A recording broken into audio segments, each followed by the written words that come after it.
Hello, everybody, and thank you for joining this episode of the AdviserTech Show. My name is Tessa Lee. I'm Managing Director of Moneyinfo, and I'm really pleased today to be joined by Henry Cobb, who is founder and head of research at Elston Consulting. Hi, Henry. How are you doing? Hi, just very well, thank you. How are you? Yeah, very well, thank you. It's lovely to have you on the podcast finally. I think we've been talking about this for a little while. But to kick us off, tell us a little bit about yourself, your role, your career in investment, your specialism today, and sort of how you sort of ended up working in this industry. Okay, great. Well, first of all, thanks for having me on for this event. It's very exciting. And we're very much aligned. We're very much about supporting with UK advisors and as they evolve their business. So my name's Henry Cobb. I'm founder and head of research at Elston Consulting. I've worked in financial services since I graduated at university in 1999. My first job was at Schroders as a buy-side analyst, picking stocks. I then worked for a hedge fund for over 10 years as a stock picker as well. And then I set up Elston in 2012 because of two bits of legislation that were coming through. One was RDR and the other was auto enrolment.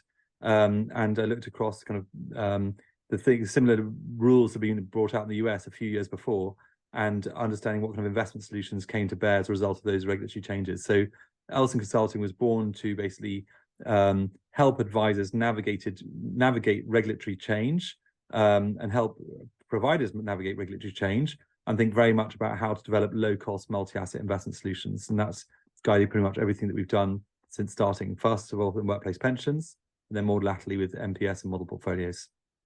Brilliant. And I was going to ask you what inspired you to start Elston Consulting, and I guess you've answered the question. It was regulation ultimately that inspired you, but I guess it's a nice message that regulation isn't always a bad thing. It drives innovation at the same time. Absolutely. It was very much not a regulation like, oh my gosh, how do we get through this 300 textbook? It was more a question of like, actually, there is a better way. When I remember being really struck when I used to work in the city, taxi drivers pick up from Schroders and say, oh, what do? You work in the stock market? Oh, it's a casino, just focus on bricks and mortar, don't trust shares. And then you went to New York and taxi drivers go, I got some SPY in my 401k, and they got all the ETFs that they had in their personal investment account. I thought, how can it be whereby you talk property with London cabbies, but shares with New York cabbies? Yeah. And there's equity culture in the States where people will talk about the ETFs they hold in their portfolio at dinner parties. You just don't have that in England. It's all about bricks and mortar. And so I thought, it's a great loss, really, because, and this I know is some kind of American capitalism, but the great thing about investing is actually it should be democratic. Yeah. Because and that's the famous quote that phrase of those who understand compound interest earn it, those who don't pay it. Yeah. And by being a shareholder, by being an investor in businesses, that you have potential to grow your wealth over the long term. And there are some amazing stories you see in the States, and I know some of the big firms did some advertising around this about particularly soldiers who were living on bases in the army around the world, who saved all their pension, put it into the stock market, and ended up retiring early as millionaires because they're just been slowly but steadily investing in broad investment index tracking portfolios, but accumulated wealth because they're just putting every spare bit of savings into the stock market.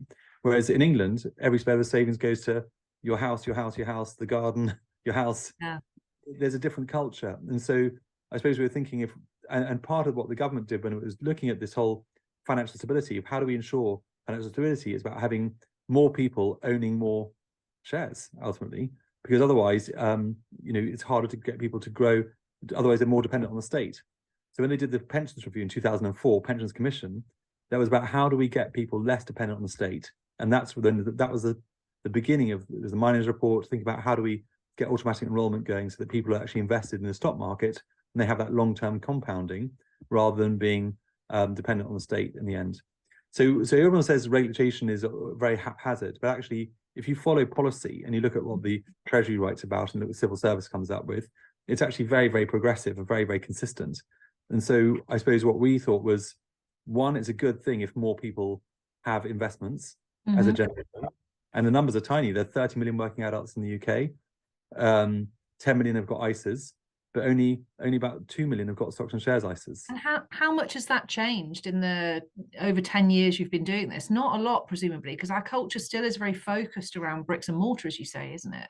It is. I think there has been a more uptick, particularly with following COVID, with the whole kind of day trading phenomenon. People, but then I always feel people are focusing on the wrong problems. Like, literally when you speak to young people about trading or investing, it's about picking stocks from social media, picking stocks from a web board, or it's all about just trading individual shares. What there isn't is that low-cost, sensible, boring, multi-asset investing kind of policy, which is the engine of long-term growth, without all the drama, without all the fees, without all the idiosyncratic stock-specific risk. So all the project being involved was building low-cost multi-asset default strategies for workplace pension schemes. We did that in conjunction with Alliance Bernstein, and that was a really interesting project. And then we did a lot of work with one of the advisor platforms, Novia, were rolling out their multi-asset portfolio management business, and that was really interesting as well. But I think it's about trying to get investors, all advisors, clients are investors, comfortable with comfortable with risk-based assets, comfortable with investing, but also trying to keep costs down and keep it efficient. And I think there's been a lot of progress on that, and there's a lot of focus on it with the whole value for money bit and consumer duty bit. There's a lot of focus on that. Whereas previously it was all about funds, selling fund names and fund managers' reputations. We all know examples of them, big, well-known fund managers. Whereas I think it's much more about solutions, and investment strategy design is what gets people there in the long run. And you work with quite a broad range of clients across Elston Consulting, don't you? So tell us a little bit about the types of businesses and clients that you work with, and some detail around the services that you offer as part of that. Okay, so effectively, what our motto is, we're there to help UK advisors, but we see there's 3 different formats that we can help them with. One is portfolios, second is funds, third is indices. So portfolios means designing MPS and solutions, which we do through Elston Portfolio Management, which is the DFM entity. Funds, we can help firms structure funds who want to go down a unitization approach, and do that. And finally is indices. We're actually a registered index provider, and we design indices. Like, we have a range of multi-asset indices, 20, 40, 60, 80 to 100% equity. They're all on FE and Bloomberg and Morningstar. And so we can also create benchmarks that we think where there's some missing, we'll create specialist benchmarks to help provide useful comparisons for multi-asset strategies. So those are the 3 formats in which we deliver solutions: portfolios, funds, and indices. In terms of clients, we work with some very UK advisors, but both large and small. The largest ones are kind of national firms, where they might have their own DFM, and we're actually providing consultancy service to their DFM, helping them sort of put that together and navigate kind of risk analytics around their portfolios. And smaller advisor firms, we work with providing a MPS solution through Elston Portfolio Management. So, for us, our main thing is we want to work with independent advisor firms who really got their own strategic vision. And what we see ourselves as is we're not there to be an outsourcing partner, saying, hand over the assets and we'll manage them over here, see you later. We see that as the outsourcing approach. We do the opposite. We call it insourcing, whereby the advisor is very much in control. They're in control of the brand, they're in control of the strategy. They design the kind of what they want to have for their target market, and we build that with them to deliver to the end client in their brand and in their DNA, if you like. And we took that idea from workplace pensions, where you have trustee boards of a pension scheme. They set the mandate, and the institutional manager then designs strategy to fit the mandate for that target market of the pension scheme inside. And that's where we got this idea from. So when in 2018 and MiFID II and all the product governance rules came out, that's when we thought, well, rather than, if you think about, every client is going to be slightly different, every advisor firm is slightly different. Why should the whole industry use these off-the-shelf solutions that are like square pegs and round holes? So build things for each different segment of a firm's client group, and that's the idea around custom portfolios and custom strategies. So we engage. That's really important for consumer duty, right? And the outcomes that we have to deliver. So this is why we spend so much time kind of reading what the regulator says, because then you get an idea of what's coming down the roadmap, and then we can help advisors design solutions that are going to fit in with the spirit and the letter of evolving regulation. So you effectively become part of their in-house team almost, in an outsourced way, if you know what I mean. They're kind of bringing you in to be their in-house expertise around that, but under their brand and their proposition. Yeah, so we're the number crunchers. We're the silent number crunchers in the background. So the intel inside. Exactly. So I think that's exactly how I describe it. So you know, some of the firms we'll work with, they might have their own CIO, they might have their own fund research team. I think the big difference is a lot of the research firms that are in the market, they very much focus, make a lot of noise about fund research, saying, oh, it's got this many stars or this many crowns or this many ratings. Whereas actually we feel there's less focus than there should be. And what our focus is on asset allocation research. You know, which asset classes and when and why. Yeah. And that's what we do. That's the support that we provide based on using analytics, and very much so to the firms we work with. So we are effectively an in-source research team to help decision makers make informed decision. When it comes to implementation, it depends on the regulatory setup. Some firms might be a DFM, in which case they can choose how they want to implement.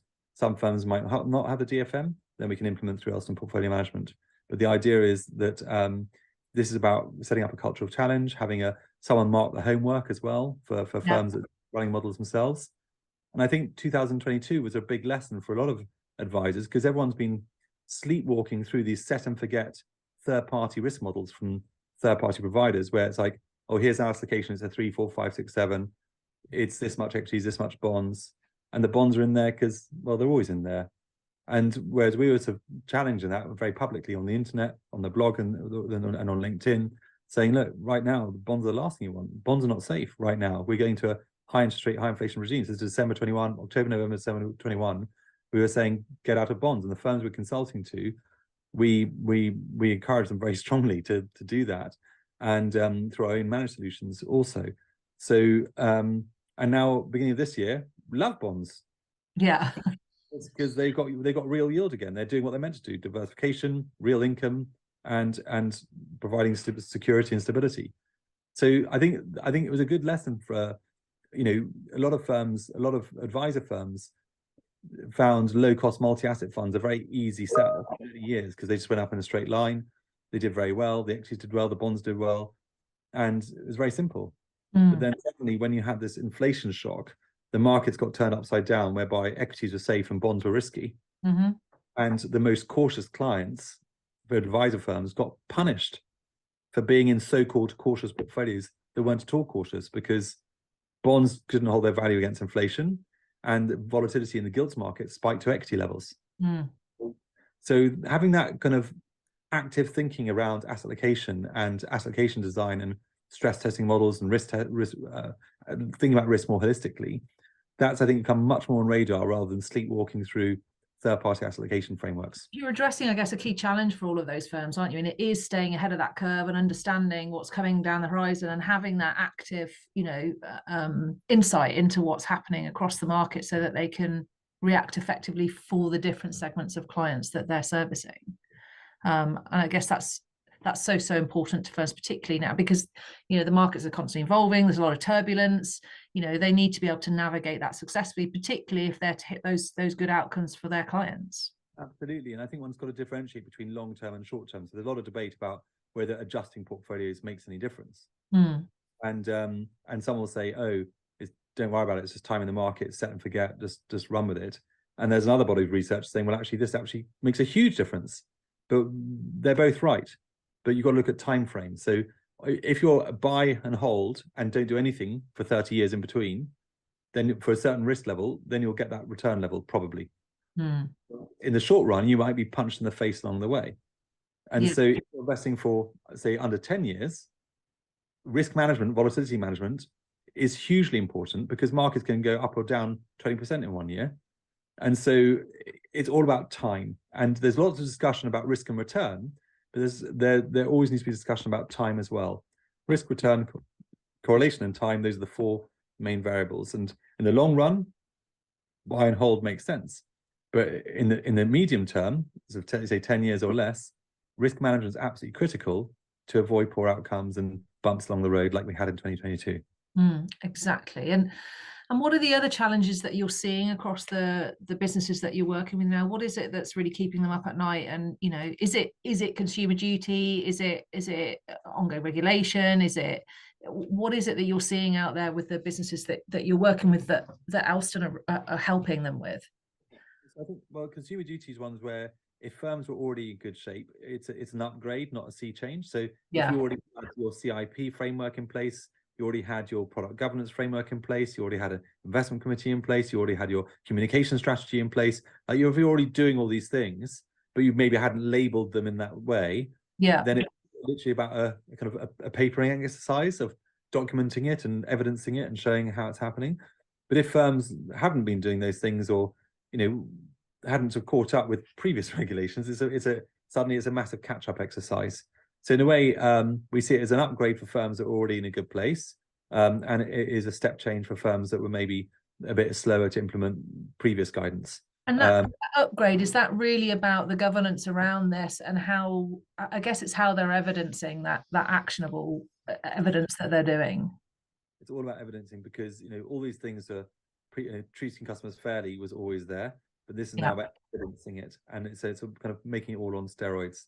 And so I think one thing that we see it's interesting, and we see this evolving in the DFM market, is assessment of value reports. So these have existed for a long time in the funds world, in the OICs world. All funds have to have an assessment value statement, and there's a very clear structure of how they're set up. Whereas in the MPS world, there's no standardized framework. So what we've been doing is, for DFM providers, is putting together a assessment value framework, very much mirroring how it's done in the funds world, and just thinking about how to evidence that value statement in a voluntary basis before it's prior to being mandated, as it were, in a more prescriptive format. So that's an interesting area, and I think that raises the broader issue of MPS comparison, because there are these databases where you compare different MPS providers, but what we found is there's a real dearth or absence of useful multi-asset benchmarks. So there's certain ones that everyone's familiar with that are based on an asset allocation framework that may or may not make sense. But we basically felt there's nothing very, very clear cut for evaluating how different multi-asset strategies are faring. And so we actually rolled out earlier, but we kind of haven't sort of publicly announced it to the press. But so you're today. Breaking news on the AdviserTech Show. We launched a range of multi-asset indices, 20, 40, 60, 80, 100% equity, which may sound familiar to some people, as very clear asset-based risk levels. And that way it helps create a kind of framework of understanding realized risk return, not just forward-looking expected risk return. That's what all the risk profiling tools, but the actual realized risk return for different levels of risk for a given asset allocation framework. And they're actually available in FE. They're called the Elston multi-asset indices. So that might be a useful comparator when you're looking at evaluating multi-asset model portfolios. Fantastic. You heard it here first, listeners. Brilliant. And so talk to me about, obviously you've got a broad range of clients, and offerings in terms of the portfolios, the funds, the indices that you're working across. Have you got any sort of success stories or transformational kind of projects that you've worked with that really stand out for Elston? Yes, I don't know if we're going to mention names, but I think one thing that's been really interesting has been working with a national firm. I think it's in the press, where they acquired a DFM and they wanted to scale up their MPS solution, and we've been helping do that in the background. So that's been a really interesting project. A short Google might find that one. And another, well, it's public, so I can say it's on the public. That's with Ren Sterling. We did another interesting project with Foster Novo. They had a range of funds called the sequel funds, and we helped design some specialist indices for those funds to repurpose those funds into being a sector allocation fund, of which there aren't any in the UK. Very popular strategy in the States called sector rotation or sector management, but in the UK there isn't one, and now that's the first one in the UK. And we designed the index for that. So that's been a really interesting thing, where we've helped larger advice firms kind of scale up their proposition by insourcing that resource to design portfolios or design indices to help them with their funds business or their portfolios business. So those are two public things that are in the public domain. So I think I can talk about that. We've also had a really interesting project with another national firm, helping them design their retirement proposition. And that's been a really interesting exercise. They're in a large, that's not public, so I can't say who. But they're in a large number of advisor firms across the country, and they have a standardized CIP, but they didn't have a standardized CRP. So what we've been doing is working with them on designing a retirement solution and retirement proposition in terms of how do you risk profile retirement and how cash flow modeling, standard assumptions, what kind of questionnaires, what kind of solutions, how does that, what's eligible, what's not eligible. So it's been a really interesting exercise of setting those ground rules whilst we're cross-referencing the retirement income market study that hasn't been published yet, so we don't know what it's going to say. But that's another area where obviously we have fed a lot into the consultations with the regulator on retirement outcomes review. So we do, are you able to read from that? There's read-throughs from the non-advised market of what the likely read-throughs are for the advised market. So I think that's been a really interesting project on the retirement solutions side. Are you seeing more demand for that now? Because we've heard a lot about CIPs over, well, a number of years now, haven't we? It's kind of been where it's all at. Are you seeing now more demand for retirement propositions and help with those retirement propositions? I think there's, first of all, retirement income focus means it's regulatory focus, so everyone's having to wake up. Second is annuities are suddenly back on the scene, having been like a bit like, because they're linked to interest rates, because yields were low, annuity rates were low. Suddenly yields are recovered, therefore annuity rates are recovered. And I think there's been a really interesting article that Steve Webb did on Flex or Fix, and we interviewed about him that, and we've got a webinar, a CPD webinar on that topic about the idea of flex first, fix later, the idea of getting an annuity slightly later in life when you can have more potential to grow the portfolio, but you can get the insurance policy as you get older, and by getting it later, you get a beta rate as well. So I think it's these kind of what I call three-dimensional retirement solutions, where you're not just thinking about here's my portfolio or here's my portfolio with an annuity underpin. It's like thinking here's my liquidity bucket, my sort of cash kind of bucket. Here's my portfolio engine to beat inflation, and here's my annuity hedge to mitigate longevity risk. And I think so. Retirement solutions design is a really interesting area, and no one's nailed it as yet. And it's become so much more complex, hasn't it? Over, because people are living longer, they're working longer, there's so much more to it than there was, 15, 20 years ago. It's kind of a growth area, isn't it, in financial advice to get that right. But as you say, has anybody really got it right just yet? Not yet. And I think there's been two parallel evolutions. There's a lot of evolved work on this in the workplace pensions market. So you'll see a lot of the trustees and of workplace pension schemes, like the big, they're not super trusts yet, but the big autonomous master trusts are doing a lot of work on default decumulation pathways within their glide path of their investment strategy for their trustee members. And I think we're going to see parallel strategies evolving in the retail world by advisors. But there's none as yet that have really sort of sprung to market. So we did a paper around annuity blending with portfolios as a concept, but there's nothing yet out there that wraps it up and makes it very, very straightforward. But our key message there is that it pays to wait with annuities. Annuitizing 5 is still very young. You're 30 years to live, whatever. So by waiting a bit, you just you get a better rate, but you also have more potential for growth in the meantime to try and beat inflation. So anyone who hasn't seen Steve Webb's paper from the LCP, which is a pensions consultancy, on Flex Now, Fix Later, I strongly recommend a read. Fantastic. So we're sort of heading towards the end of our time today. So give us an idea. I know, doesn't it go quick when you're enjoying yourself, having a natter? Should have got a cup of tea. But what's on the horizon for Elston Consulting? Are there any kind of other exciting projects or initiatives that you want to share with the audience today? What's next for you guys? I think we see ourselves as just being part of the infrastructure around advice firms that we work with, and we've mentioned some of the bigger ones, but we work with firms. The smallest firm we work with is about 40 million of assets under advice.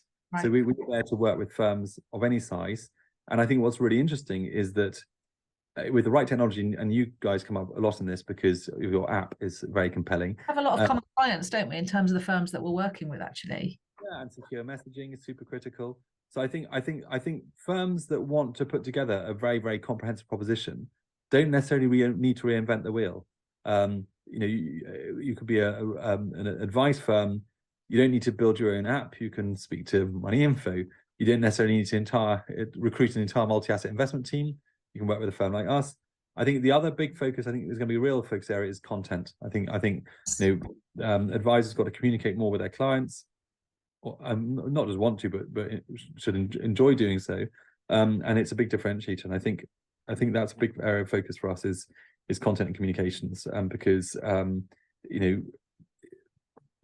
I think we're moving away from a world of a once a year annual review, and it may still be a formal annual review in terms of the financial advice, but having a continuous touch point through the year, be it a video, be it an email, be it a letter. I think people are expecting it's not just like, I'm paying you 1% for you to have a cup of tea with me once a year and talk about the portfolio. It's about, yes, well, that's the formal advice and updated financial plan. For the rest of the year, this is what we're doing in the background, and through the app, through email, through communication, through our website, and that ongoing service proposition, so that it's not just a once a year thing, it's a whole of life, all the time relationship. And again, that's important under consumer duty for consumer understanding, consumer support, price and value. You know, it's ticking all of those boxes if you can deliver that valuable content out to firms, which I know you're helping with some of the mutual clients that we're working with, because they can deliver that content through their portal. Yeah, and so we've seen one of the firms we work with who's using your portal, but I've seen two examples. There's one firm I came across that we're not actually working with, who have your portal and they don't really use it very well or at all, and it's a bit of a wasted opportunity. You log in, there's sort of nothing there. It's like, well, that's a bit of a waste. And another firm, we probably both think of the same one, who use your portal incredibly effectively. Yeah, and it became this content-rich channel for communication, video, content, updates. And it actually, and I don't know, it actually looks more impressive than some of the sort of big private banking apps that I see in the private banking market. yeah. And yet, it's an advice firm that isn't as large as a big private bank. So, and that's when you realize that deployed well, investing a little bit of brand and content and that kind of thing, all the things that you would support the technology, we support in terms of content-wise, is transformational. Yes. And those firms, despite being maybe a regional firm, can actually compete with the national behemoths, the big stockbroking firms, the big DFMs, by just being agile and adaptive. And I think that's the key message. Brilliant. What a way to end. Fabulous. I couldn't agree more. It's those firms that do put the time and a bit of effort into it are going to be the ones that really get the return on their investment in technology and your services, aren't they? Because that's what it's all about, bringing those two together for the better outcome for the client. I think so. And I think advisors need to be more confident. And so a lot of the time when we speak to advisors, we say, bear in mind, you think that XYZ is a big brand, let's say a big fund house or a big DFM, but your clients have never heard of them. No. Your clients have only heard of you. Yes. And it's all the brand that they believe in. So where's your brand in all of this stuff? Stop talking about these big stockbrokers or these big DFMs or these big fund houses. Stop advertising your competitors, because all of them are vertically integrating now, and start talking about yourself. Yeah. Because you're the brand that your clients trust. And I remember when I was at, well, maybe I shouldn't say the story. I remember when I was at Schroders many years ago in the in 1999. They did a Vox Pop survey on the streets, asking people on the street what they thought of the Schroders brand. And they thought, people come back saying it's British, loyalty, dependence, trust. People came back saying, is that kitchens?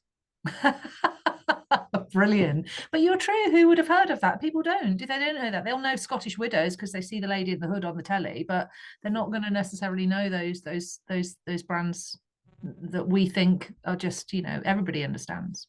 Yeah, so in the industry, we see those brands, but think about the client putting faith in the advisor brand. So I think get behind their own brand and go for it.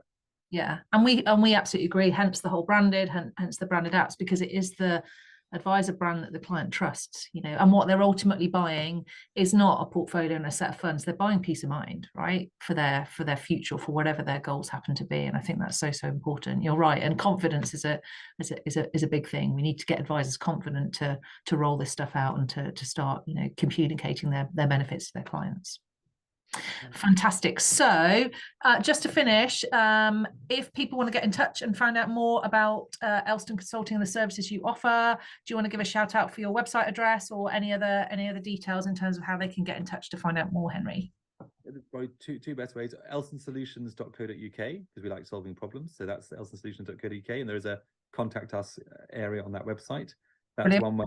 And the other way is to just direct message me on LinkedIn. I'm always on LinkedIn and posting stuff.